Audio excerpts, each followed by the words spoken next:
Ladies and gentlemen, my name's Lawrence Geller. I have the privilege of being the chairman of the International Churchill Society, and I thank you all for coming today and thank the Prime Minister and the President being present. On behalf of the International Churchill Society, we're here to honour His Excellency President Volodymyr Zelenskyy. But in particular, I'd like to thank the Churchill family, our Society's President Randolph Churchill, Emma Soames, Jenny, Marina and other family members who send their best wishes but couldn't be with us today. And I thank them for their generous and constant support for our organisation and upholding the values that we stand for. I'd also particularly like to thank the Prime Minister and his team for hosting this event at Downing Street today, and above all, for the Prime Minister's unsparing support for the International Churchill Society once again. Finally, I'd like to pay tribute to the Ukrainian ambassador, Vadim Pristeko, whose determined efforts in the UK for the Ukrainian people deserve all of our admiration. We often hear of world-changing events. Lately, they seem to occur all too often. In truth, many events that seem so significant in the moment are all too often consigned to a state of obscurity. So you might ask, how does an event take place as a key moment in history? Although there can be many reasons, above all and fundamentally, it is the propensity to inspire. It's the ability to surmount what seems an insurmountable enemy. It is defiance in the face of adversity. The response to the invasion of Ukraine, and indeed Europe, that we see today underscores this notion in a way that has not been seen since Sir Winston Churchill's global leadership over 80 years ago. President Zelenskyy, much like Churchill, saw clearly, he warned cleanly, he is doing what has to be done. His steadfast attachment to fundamental principles, his indifference to the pressures and expedience of the moment, and his unbending determination is saving his country and helping Europe know what it is and what it must be. He's standing up for freedom and democracy, and that does and must inspire us all. It was Churchill who said, "Once you take the position of not being able in any circumstances to defend your rights against aggression, there is no end to the demands that will be made or to the humiliations that must be accepted." His Excellency President Zelenskyy understood this. He acted upon it without hesitation, and in the process, he has turned the tides of war in his country's favour. Indeed, once again, democracy is under siege in Europe, and it finds itself under threat of tyranny. And once more, it is under the leadership of an unexpected statesman and hero that this threat is being repelled. President Zelenskyy has demonstrated, much like Churchill did, that aggression must not be allowed to succeed, and that rights of people to freely choose their own way of life must be upheld. This is the very epitome of democracy that Churchill fought for when he inspired freedom-loving people around the world during those very dark days of World War II. But I'd like to also recognise the important role, indeed critical role, that Britain has played under the leadership of its Prime Minister. Mr. Johnson understood that it was Britain's duty to be strong enough to do all she can do to deter the aggressor, to engage and to win the battle of ideas, as Churchill sought to do and did. It is through President Zelenskyy's fortitude and Prime Minister Johnson's unwavering support that Ukraine will retain the most precious gift of all, freedom, and freedom that can and will be passed on to future generations of Ukrainians yet to come. But there's no glory in war beyond victory, and the events in Ukraine that are unfolding are a tragedy. And this organization does not seek to romanticize your struggle, Mr. President. It is our intention, as it has been since its creation in 1966, for the International Churchill Society to honor Sir Winston Churchill and the principles he stood for: freedom, justice, honor, duty, mercy, hope, and always, always courage. Yes, the International Churchill Society was created to memorialize these values in Churchill's name. But, Mr. President, it is you and the Ukrainian people that truly personify these. Mr. President, the wartime hero in whose name we honor you today would recognize the equality of the struggle you face to the one he faced in Britain's darkest hour. Mr. President, this society and our great nation support and salute you. Slava Ukraini. Good job. Great.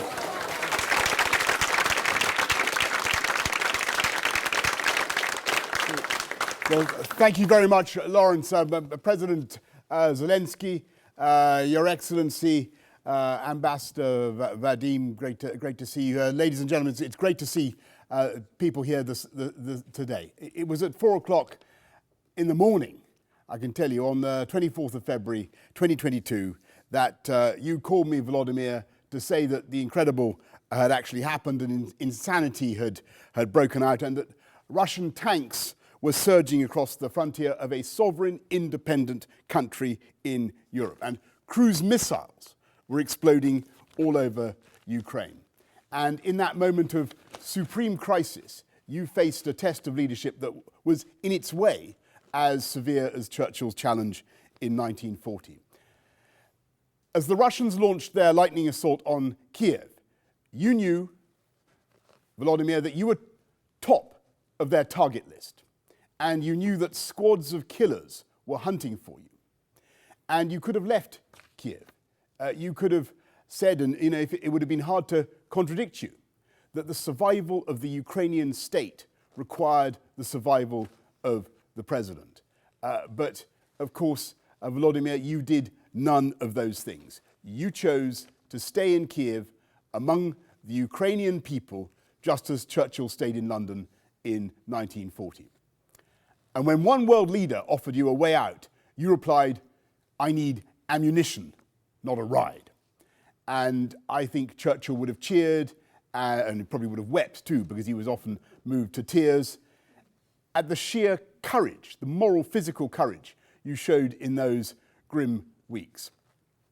Now, I'd like to think that when Ukraine's tragedy triggered a global outpouring of support, and when dozens of countries came forward to supply your heroic armed forces with weapons, scores of nations imposed sanctions on Russia, almost 3/4 of the entire membership of the United Nations voted to condemn the invasion. I would like to think that that was an inevitable reaction, because never in my lifetime in international affairs has there been a clearer case of right against wrong. But the truth is that it wasn't inevitable. That reaction wasn't inevitable. And the global wave of solidarity for Ukraine was in large measure generated by your own personal articulation of the cause. Your defiance, your dignity, your unfailing good humor has moved millions. And as you stand against barbarism, you've become a symbol of the heroism of the Ukrainian people. You've addressed so many parliaments that I've lost count, and you've brought both sides of the House of Commons to their feet, something that Churchill would surely have envied. And I can imagine his spirit walking with you, silently urging you on, encouraging you through every ordeal, jabbing the way ahead with his walking stick, and perhaps marveling at your own superb contempt for danger, something that I think he himself understood.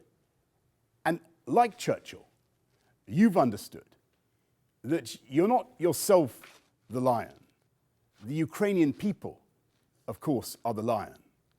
But you have been called upon to give the roar of freedom against tyranny, of good against evil, of light against darkness.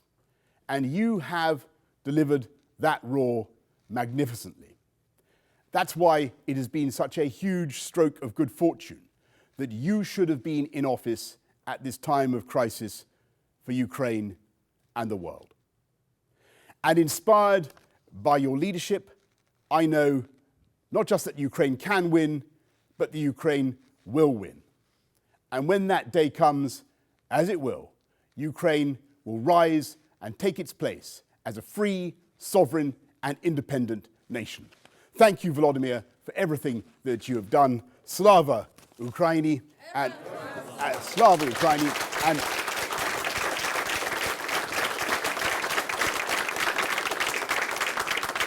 our physical separation notwithstanding, it gives me great pleasure, Volodymyr, to present you with this award, if you can see it, which I hope you can. There you go. There he is. Vadim, you're going to take it on behalf of Volodymyr.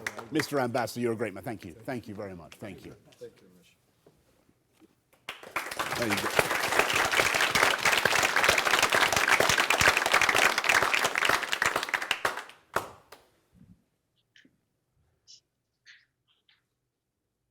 Дуже дякую.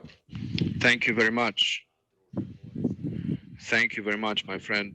Boris, can you hear me? Good, yes. Добре. Дякую. Дякую. Dear members of the Churchill Society, dear members of the Ukrainian team War Games, I know you are there as well among the guests. This is my extreme honor to receive this award for the leadership. And I think it is very proper to remember the words of Winston Churchill that he said in May 1945 after the end. This is not victory of a party or of any class. It's a victory of the great British nation as a whole. And now I can say that this award is not just Лише мої зусилля, її не було б без нас всіх, її б не було б без 160 українських воїнів, яким присвоєно звання Герой України за час від 24 лютого. Її не було б без більш ніж 24 тисяч українців, українок, які відзначені нашими державними нагородами за хоробрість в боях проти російської терористичної навали. Ця нагорода була би неможливою, якби увесь український народ не піднявся би для захисту свободи від нападу тиранії, як це зараз сказав Борис, тиранії, яка намагається повернути нас до найгіршого, що відбувалося у 20 столітті і що було б тоді переможно завдяки, зокрема, фактору Черчилля. Але не тільки це все відображається зараз. Варто сказати, що дещо українці та європейська історія завжди пам'ятатимуть тих, хто, не вагаючись, прийшов на допомогу нашому народу і самій ідеї свободи. without any doubt came to support. When celebrating the victory, Winston Churchill said that the Britain during the whole year stood one-on-one against the biggest war power of that time and have not left the battlefield but created the example to all people who are waging war against the tyranny. And this is the example of the fact that victory is possible if you are not standing away from your principles. When we are going to celebrate our victory, and this of course will happen, we'll be able to say a bit differently from what Sir Winston said, because Ukraine was not left alone after the February 24th. We had those who were helping us, who remembered in the darkest times what is honor, and who had no thought of quitting the struggle. And I'm talking about you, Boris, this award is yours as well. And this is the manifestation of our joint leadership of Ukrainians, Britons, and all those who will not give their freedom away to any tyrants, no matter what weapon they would use against us. The price of freedom is extremely high, but it is uncomparably higher to those who have lost it and are trying to gain it back versus those who are trying to protect it with all possible strength. We are fighting and we are defending ourselves, just like the horrific challenges in the 20th century, just like that. The fact of the personal leadership is decisive. The leadership on the battlefield, the leadership in helping the warring army, the leadership in the international affairs, and although the stakes are different in this war, it is not less than 8 years ago. We are fighting now not just for the land, although that too, not just for the human rights or the rights of one nation to live independently, although that too, not just for the freedom in Europe or along all the borders of Russian Federation, although this will also be safeguarded as a result of our victory. We're fighting together for the war to not be even contemplated by any aggressor as means of achieving their aggressive goals. And maybe for the first time in the humankind history, we can demonstrate to everyone that democracy, bringing together their forces, can stop any tyranny, although it may seem that this tyranny has unlimited resources for aggression. But this can become a reality only if Russia loses to Ukraine on the battlefield. This is why we have to continue the supplies of sufficient, effective, contemporary weapons so that we can break the bone of the advancing capacity of Russian Federation. We have to apply sanctions against the Russia and all those who are assisting terror or doing terror. We have to bring more nations into our coalition of protecting the freedom, especially those against which the Russia in the 21st century decided to use one of the most horrific types of weapon, the famine, the artificial famine. The democracies of the world can stop any tyranny, any evil that puts our freedom in jeopardy. And only the leadership of the international world should suffice to do so. And we should have enough patience as well, the patience on the way to freedom. No one knows how much time and efforts it will take to achieve that victory, but the victory is worthwhile to pursue this path, and this will become a joint history as prominent as it was during Churchill times, and will be quoted just like he was quoted. I would like to thank you. Thank you for this award, for the award to the people of Ukraine. Glory to Ukraine. Hey, thank you. Well done. Thank you, Volodymyr. Great job, everybody. Thank you. Thanks, Volodymyr. Thank you. Okay. Well, thank you very much. Thank you, Volodymyr. Hope to see you again soon, and thank you everybody very much for coming. It's great to see you all here this morning. Thank you, thank you, thank you. Come and say hello. Hello, how are you? Hi, I'm Boris. How are you? Have you been training up in